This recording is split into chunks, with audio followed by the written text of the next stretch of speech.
Ba-ba-ba-da-ba, Chicken Tales! Hello, and welcome to Chicken Tales.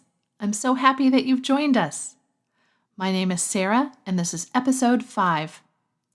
Today we have a story from Julian and a folk tale that's been told all around the world. We also have a joke and a silly activity of the day.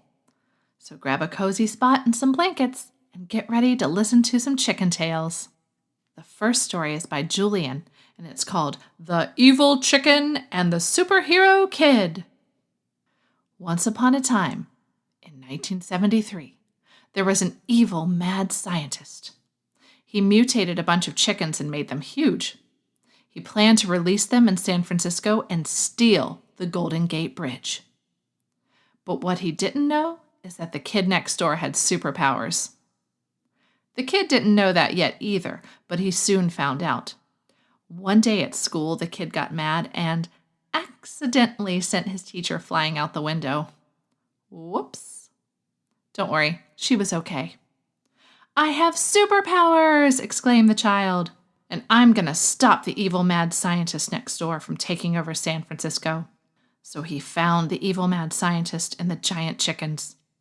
The superhero kid used his pink fluffy unicorn blaster to blast them onto the moon. But at the last second, the chickens mutated and changed their trajectory. They found a great home in Belmont with a nice chicken coop and became friends with a golden retriever. The end. Thank you, Julian. What a great story. So action-packed and exciting. I want to know more. How did the scientist plan to use the chickens to steal the Golden Gate Bridge? Do chickens steal bridges often? And where would he put it after he had it? Hey, did you guys know that the London Bridge is actually in Arizona? There was a huge bridge across the River Thames in London, and it was called London Bridge. And 53 years ago, a man bought it and brought it to Arizona. It was originally built in London in 1831. And you know what else? It is not the London Bridge from the song London Bridge is Falling Down. That's a whole different London Bridge. Nuts, right? Anyway, back to Julian's story. Julian, I love that the kid discovered he had superpowers. I have always wanted superpowers and was really disappointed to find out that I can't fly. How about you all? What superpowers do you wish you had? Or what superpowers do you have? And now it's time for Joke of the Day. Why are teddy bears never hungry? Because they're always stuffed!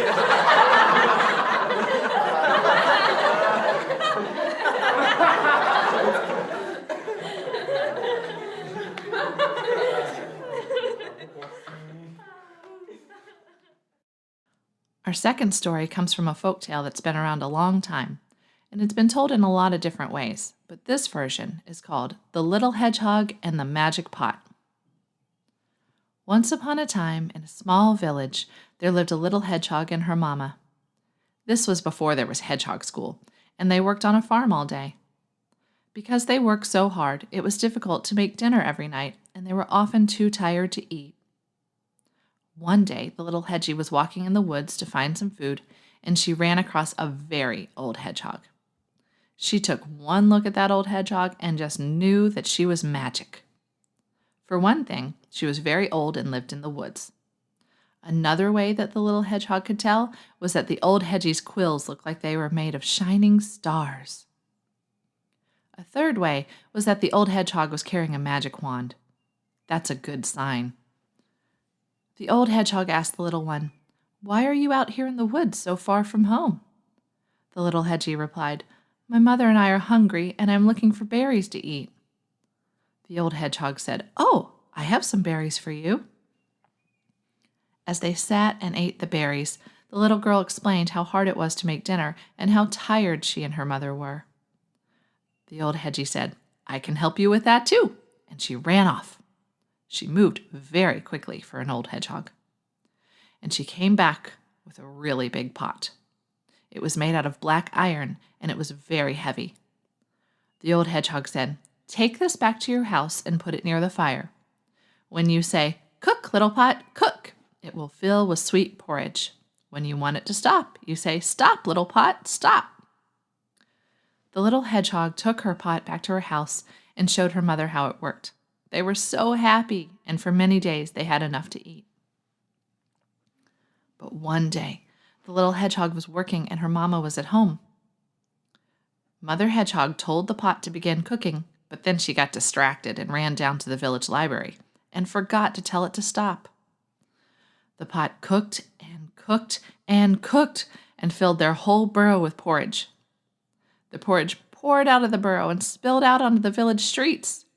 In no time at all, the whole village was covered in porridge. Upon returning from the fields, the little hedgie came home to find her village and all her neighbors covered in porridge, and her mama most upset. She shouted, "Stop, little pot, stop!" And the pot stopped cooking. But what to do with all that porridge? She ran into the woods to look for the old hedgehog. She found her and explained her predicament. The magic hedgehog said, "I can help you," and ran off once again, returning this time with a big basket.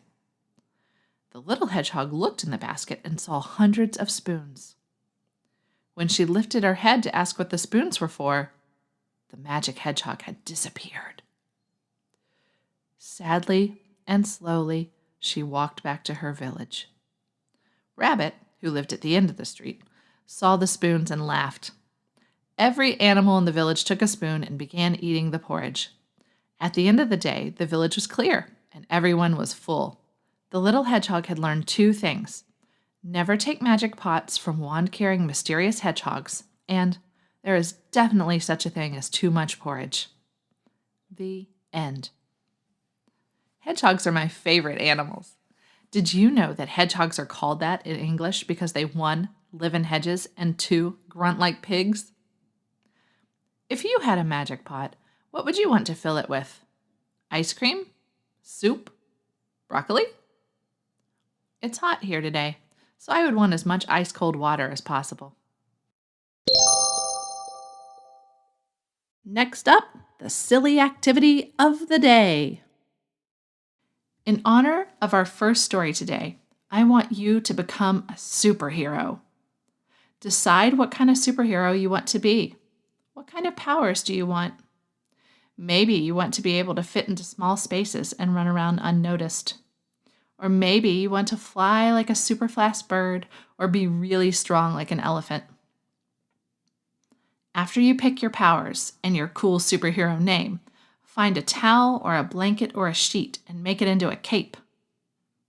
Or maybe you already have a cape. Put on your cape and be a superhero for the whole day. You should help out all the citizens in your home. The best way to be a superhero is to be a helper.